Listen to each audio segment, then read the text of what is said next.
आमर खबर आपणक स्वर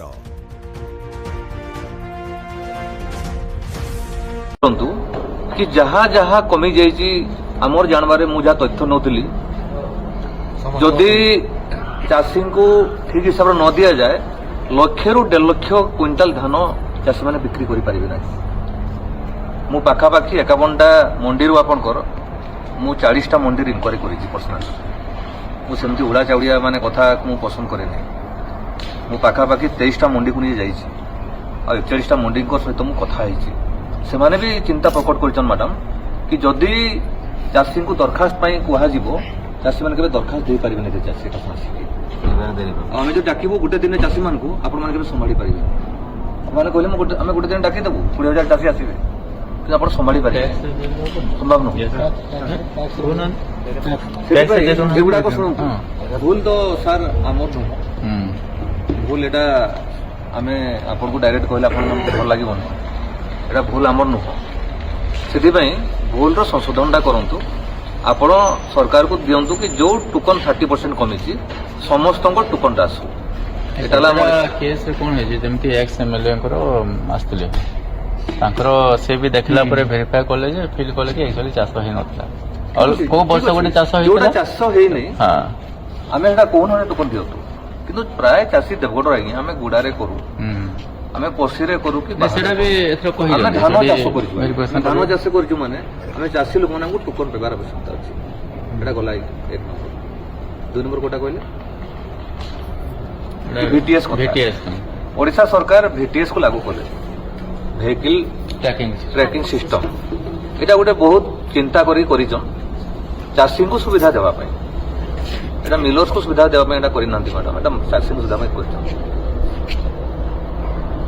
धान सरकार नियम कले मंडी रू सीधा बिक्री धान मंडी रू किना हम आपनकर विलम्ब चली किना प्राय 15 दिन 15 दिन भी अच्छे 8 दिन अच्छे 15 दिन ठीक ठाक माने 15 दिन भी अच्छे 15 दिन भी अच्छे हेले आज्ञा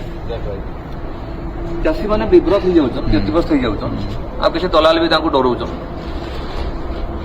तुम धान बिक्री हेब कि नहीं जानी नहीं चाषी मैंने विव्रत हो प्रेसर रे से माने आज्ञा सीधा मंडी को न आनिकी धान मिल को आणुछन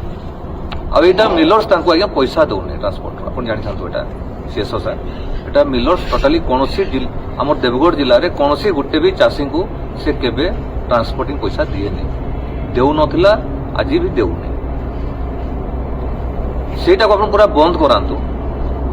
ये सब मंडी रे सुनो दो अपन पूरा मंडी रे मैडम सेरा सब बिक्री आउ तांको जदी कुहा जीवो कि तुमे मंडी को आसो आखि मिटका मारी दियो तापर पुणी मिल को नियो तार किछि माने नहीं तार किछि माने नहीं गुडा से एगुड़ा पूरा बंद करंतु और चाषी को आज्ञा देखंतु देवगढ़ चाषी आज्ञा भारी असुविधा अछंती बहुत गरीब अवस्था अछंती दूसरा एठी आज्ञा इकोनॉमी बढ़े वाली किछि नहीं धान छड़ा एटा गला आज्ञा अखा बस्ता कथा आज्ञा अखा बस्ता प्राय 12 लाख अखा बस्ता चाषी कर जाउची कोड़ा फाटी गले पुणी नुआ दियो बोली कहउछ 12 लाख अखा बस्तार केभे चाषी को टंका मिलूनी कि आगरू केभे 600 ग्राम रो पैसा दिया जाउन ओजन भी रखु आगो कर एबे कौन कौन करेंगे आम जान शुणु यहीटार आज्ञा गोटे मिलर्स पाखापाखि 3 कोटी 60 लाख टंका आज्ञा से फायदा पाता एटा पूरा बंद करूँ आ चाषी मिलर्स सांगे किसी मतलब नहीं आज्ञा आम जानू आपन को आज्ञा प्रशासन हेले